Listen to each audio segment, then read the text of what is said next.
Hey everybody, and welcome back to another witness analysis video. In the last video, we looked at the town, except for one area, which was the little RGB color puzzle here. Let me turn the volume down a little bit.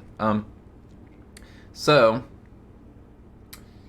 I don't know exactly how long it'll take me to do this puzzle, but I kind of wanted to break it off into its own thing because I felt like the town was getting a little overlong anyway. I maybe could have made a thing that ran a whole hour, but this will be a bit of a short video probably because we're just covering this. But I wanted to anyway. So, of course, it's a totally optional puzzle. It's not optional to go into this building because you have to solve this in order to solve that. But the other stuff in here is optional. And it's kind of interesting to think about that just because it's like, there's these extra puzzles in here kind of to give an excuse for this door being a thing, right? Because it's like the door has to open so that you can get to something, and so there has to be something for you to get to so that this can seem more like a natural revelation. Because obviously if it was a door that opened into a building that had nothing in it, well then that would be, well, first off, a little disappointing, but it would also be really obvious. I think it would sort of give away the secret. Let me adjust this camera a little bit because it's a little bit high. There we go. It was a little bit low earlier, so I was trying to fix it before we started. Okay, so come up here into this very bright blue room, and there's some panels here with some interesting things on them. The player may kind of think, that looks straightforward, let's just do this, and then that should be good, right? Of course, that does not work. Not only does that not work, but we don't get any kind of error flashing to let us know anything. We might try this, and eventually they'll probably try this, which also doesn't work. And I remember the first time that I solved this, I did this, which I almost think is like the most straightforward solution to this, because obviously the only thing that could be wrong was that these somehow are different colors or something. And it just never occurred to me that you could solve it a different way to change the color. I mean, it did eventually, but I was stuck for a long time the first time that I played this. So, in any case, a perhaps more intrepid player might realize that they could do something like this and end up with a different color. So then we look at these puzzles, and maybe we do or don't notice a difference.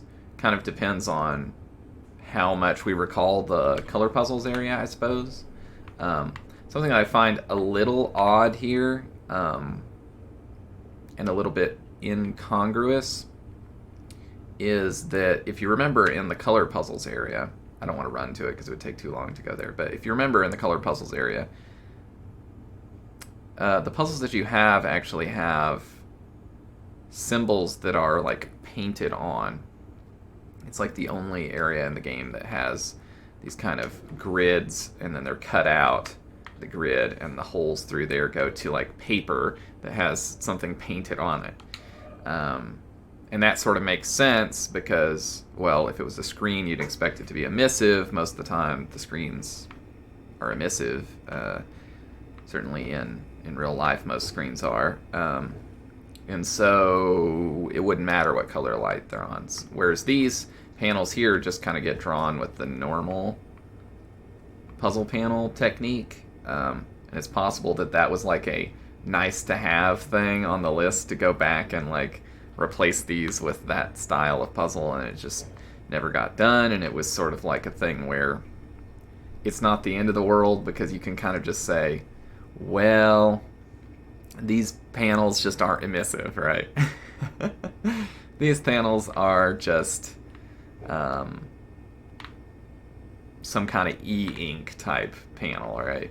Even though we don't really have that with any of the other panels, that's just how these ones happen to be, right? Where they're affected by the light that's on them as far as the symbols go. Because most of the time, the symbols are emissive and not really affected by the light. Anyway, so with that said, we may eventually discover that there's 3 different ways that you could solve this. Well, there's a few different ways you could solve it, but there's 3 different orientations for this little shape here, right, that could be done. And there's a bunch of different ways you could set about solving these puzzles. You could do what I did, which is take a screenshot and pull that into Photoshop. You could try really hard to figure out what the colors are, which, we still might do.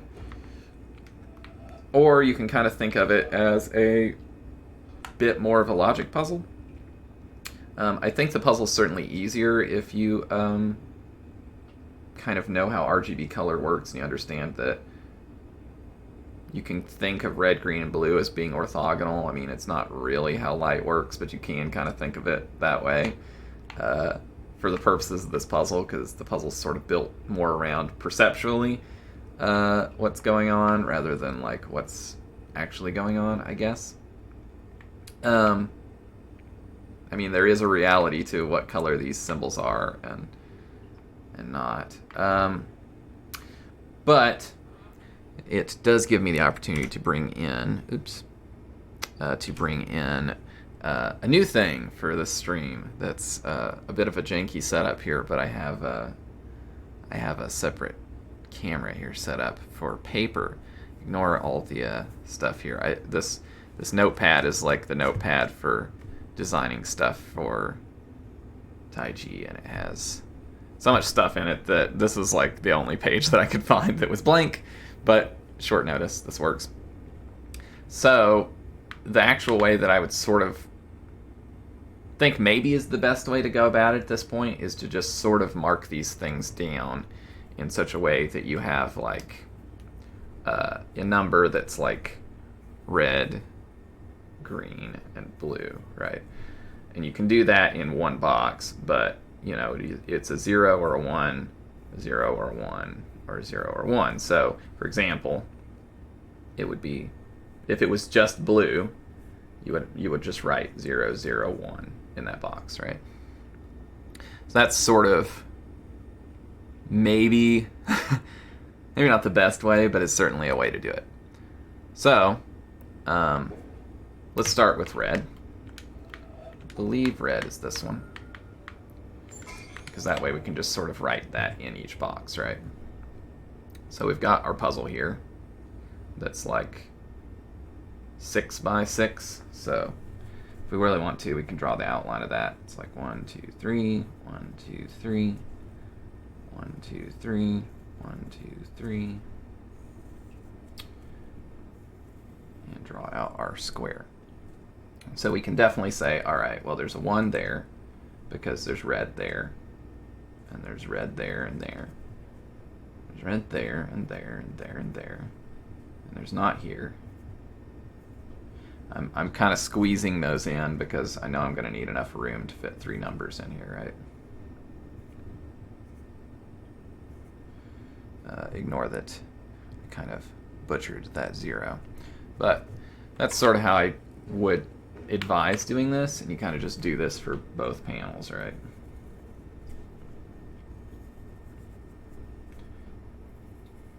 I guess I'm showing sort of how to solve these, but it's sort of the way that I like to solve it, and I think it works rather well. So, and it may be kind of an intentional way to think about it. Yeah, so we're just filling this out, which is, it's not really what the puzzle's about, right? The puzzle's about kind of trying to figure out even what's going on, and then trying to come up with a way to approach it. Oh, we didn't want blue, we wanted green. Green, I guess, is sort of the easiest one in that you don't have to really add anything to the shape.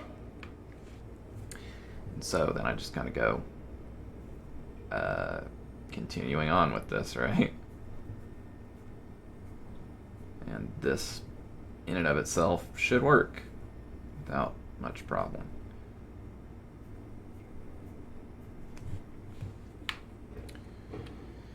And copying things down.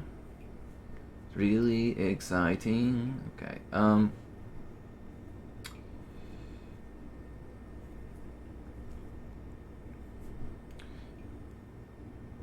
dear. Drew that a little bit over too far. Anyway, I do like this puzzle. I'm just trying to pay enough attention so that I don't copy things down improperly, because that would really make this a nightmare. But once we get the actual colors, we can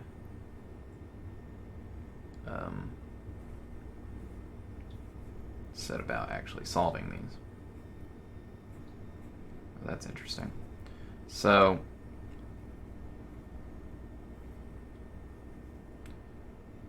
pardon my handwriting. I guess I could have zoomed in more tightly on this section here, but we might add a little bit more to this paper just to make use of it.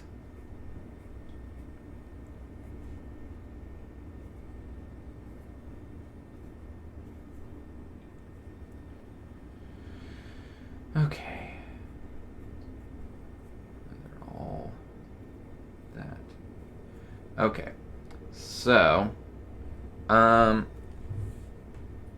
yeah. So what we could do is we could either just try to look at this and say, okay, each one of these that's like the same is the same.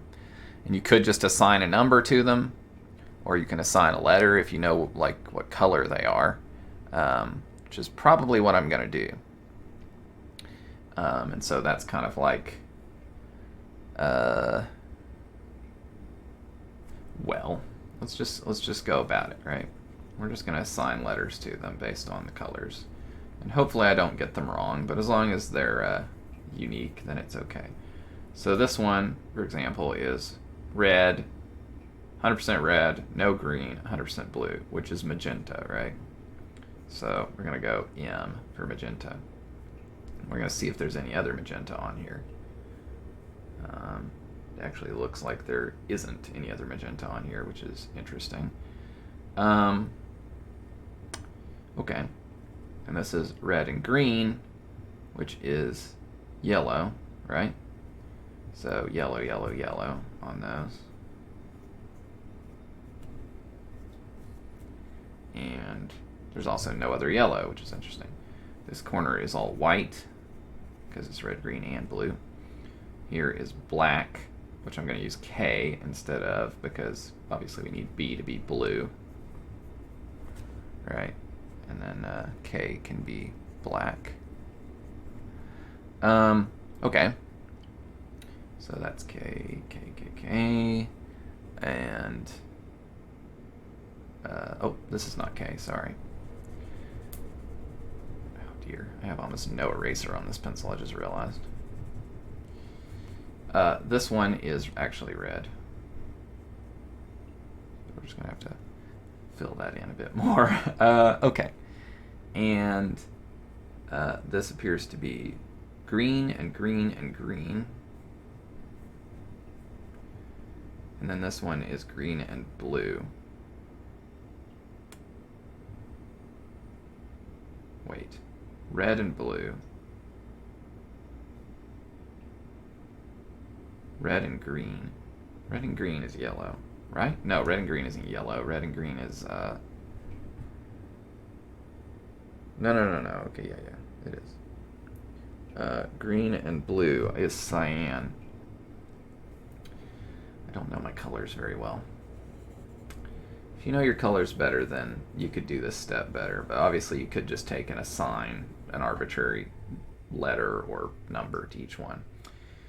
Okay, here we've got magenta and magenta and magenta, and then white. And then we've got red and red and red, and then black. We've got black and black and black, and then red. And then we've got white and white and white, and red and blue is magenta, right? So this one has more of the same thing. Okay. So then we can kind of pretty much just go and solve it on paper and then do it up there. So here, these are just these dots. So we're looking at this puzzle, and that's pretty much what we have. And we just have to isolate things, right? So it pretty much means we have to do like this, right? Somehow. And we have to do like this somehow, right? And we have to do like this somehow. Might be easier if I used a pin. Well, I don't want to use a pin because I might screw up, right? So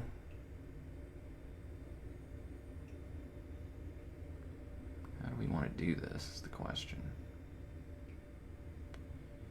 Can't really group anything with anything else, right? So we might want to go like around here.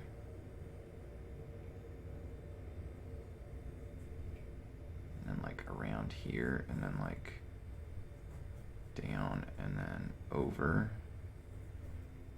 and then up. Oh, that's not quite right. We need to leave. Oh god, this has no eraser at all. No eraser at all. Let's see if I have another pencil back here. Here we go. I need a pencil with an eraser. Okay, so yeah, because we want to leave enough room to get back around here, right?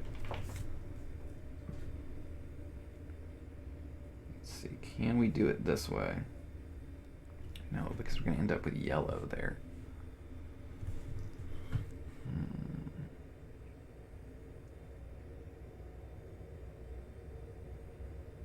This is tricky.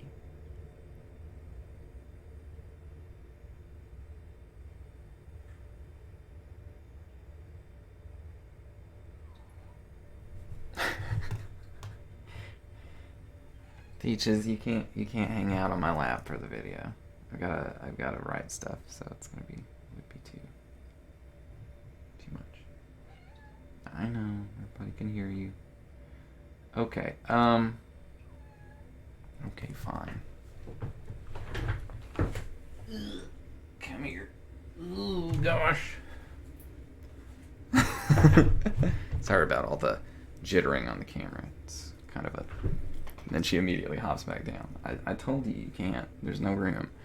All right. Well, you can watch me be terrible at this. Perhaps it would be better for me to try to solve it here and just look at this, right? Right? Right. That might be better than what I'm doing. I did at least deduce correctly on a few things. So it's not totally pointless what I did here. Okay. Sorry, we're gonna try to get this set up so we can see that, but just the part that I just did. So we'll just do that. And then we'll put that in the corner. And how about that? That should work, right? So then I can kind of look and, whoa, I didn't know you could do that here. That's interesting. Can we go to the, we can't go to the other one.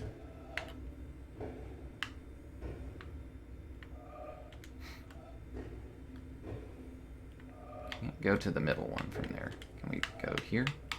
No, just left or right. Okay, so, yeah, so we know pretty much we have to do something like this. Or this, right? If I do this, what can we even do? Feels like that's not the right way. But this way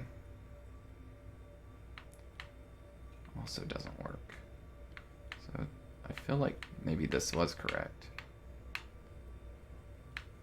Oh yeah, this will work. Oh no. Wait, yeah, it will. Okay. Alright. Tricky enough. But yeah, you can compare that right here. And I wanted to do it all on paper, but it's not quite easy to do these on paper without setting things up correctly. Namely, doing the actual layout of the thing in pen. But yeah, you can see, like, that's what our puzzle is. And everything's separated off.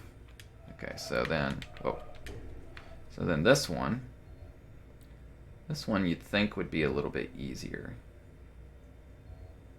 but it's also a little bit weird because you've got, like, there's a white one here and then a white one here, right? Well, I mean, there's more than that, but we've got to connect the white to there somehow. But here we can group 2 of anything, right? Peaches. Alright. So, if we're going to do this, then we have to group red also. So we've got 2 black, and we got to group. We can only do 2 magenta and 1 red. So that would work, but then we'd be pretty much screwed as far as having flexibility at that point. So I feel like we should do red here, black here. We'll pick up those 2. The other 2 blacks will be separated.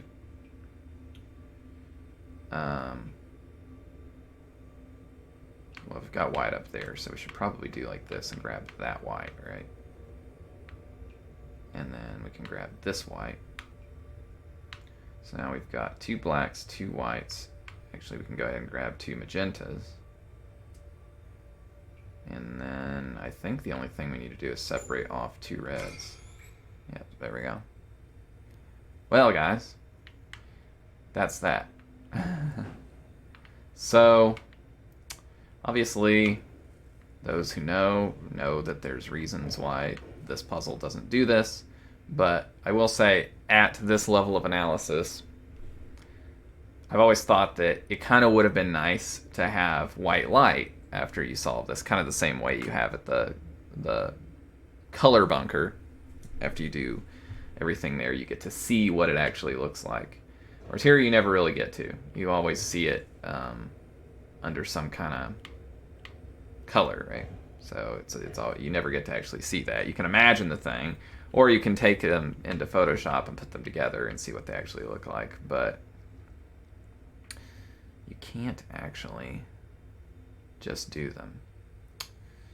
Anyway, I thought about that I could take them into Photoshop and just do them that way, but I don't. Well, actually, oh no, there's no pause button in this OBS, is there?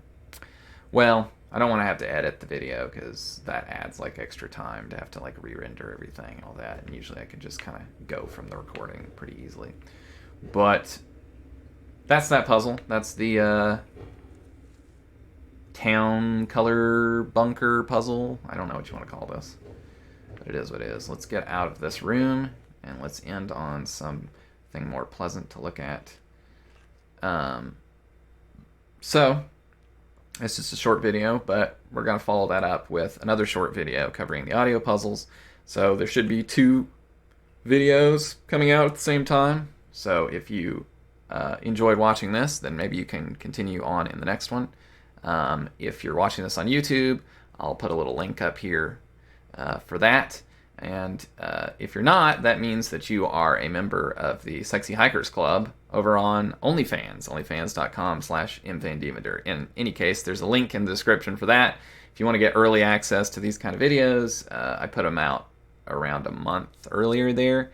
And it's like, unfortunately, OnlyFans is kind of like a $5 minimum thing, so I'm looking into other options. I'll probably do some polls about that and try to figure out some other things that I could do.